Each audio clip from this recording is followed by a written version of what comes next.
هەمیشە سپۆرت مەگەزین بە دوای زانیاریە نەبیسترا و نەبینراوەکانە دەگەڕێ و هەروەها ژیانی ئەستێرە وەرزشیەکان ئەهێنێتە بەردیدەیەوە و هەروەها ئەو ڕوودا وەرزشیانەی کە لە دنیای وەرزشدا ڕوەدەن لە سپۆرت مەگەزینەوە پیشان هەدێتەوە. سەرەتا لە ڕوودا و مێژوویەکان دەست پێکەین وەکو جارەکانی پێشتر بابەتێکی مێژووی گرنگمان بۆ ئامادەکردوون کە باسی دروستبوونی یانەی دایک ئەکا واتە یانەی سلێمانی کێبوون ئەوانەی یانەی سلێمانیان دامەزراند لە توێژینەوەیەکی کاوەن ئەبوبەکرەوە دەستمان کەوتووە.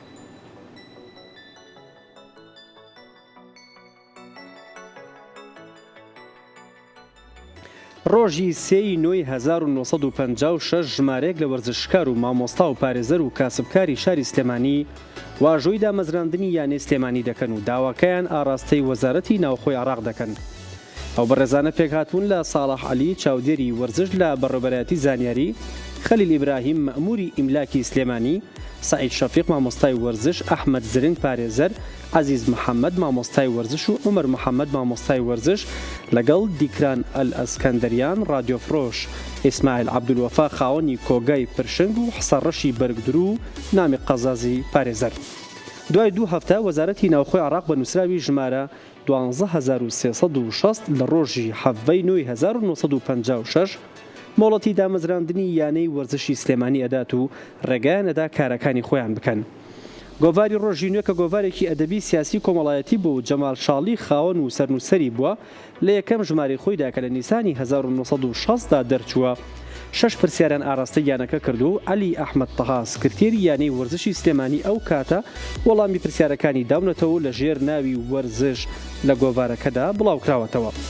کۆمەڵێک پرسیار کراوە کە لەبارەی یانەی وەرزش لە شاری سلێمانی چۆن پێکات، چەند تیپی تۆپی پێ لە شارەکەیە هەیە، دەنگ و باسی وەرزش لەو ماوەیەدا چ پرۆژەیەکتان بەدەستەوەیە، دەربارەی قورسایی هەڵگرتن یانە چی کردووە.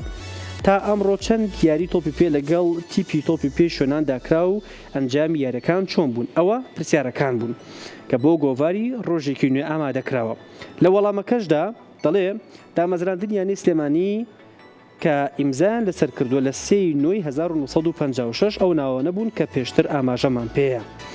بە جۆرەی نامەی وەزارەتی ناوخۆ ژمارە 12360 ڕۆژی 7 نۆی 1956 ڕێگەدرا بەیانەکە ئیش بکات. لە وەڵامی پرسیارێکی دیکەیە لە تیپی فوتبۆڵ ئەوانەی کە ناویان هەیە زۆرن بەڵام ئەو تیپانەی کە پەیوەندیان بەیانەوە هەیە و چالاکیان نواندووە ئەمانن: ئەزمەر، هیوا، ئاسۆ، برسی، خەبات.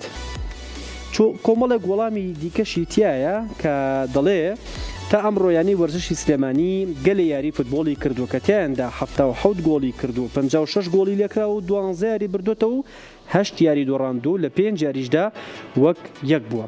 لە وەڵامی پرسیارێکی دیکەیە عەلی ئەحمەد تەها جوابیاوەتەوە کە باشترین یاریکەری ئاسن لە یانەکەیاندا ئیسماعیل ئیبراهیمە کە عەتارە لە قەیسەری نەقیب و فێرکەری تیپی ئاسنە و قورسایی خۆی سووکەوە وەزنی خەفیفە و ئەتوانێت 92 کیلۆگرام بە خەتف و 88 کیلۆگرام بە زەخت و 180 کیلۆگرام بەنەتر هەڵگرێت و هیوای زۆری لێکرێ کە پێشتر کەوێت. بەڵێ ئەمانە جوابەکانی عەلی ئەحمەد تەها سکرتێری ئەو کاتی یانەی وەرزشی سلێمانی.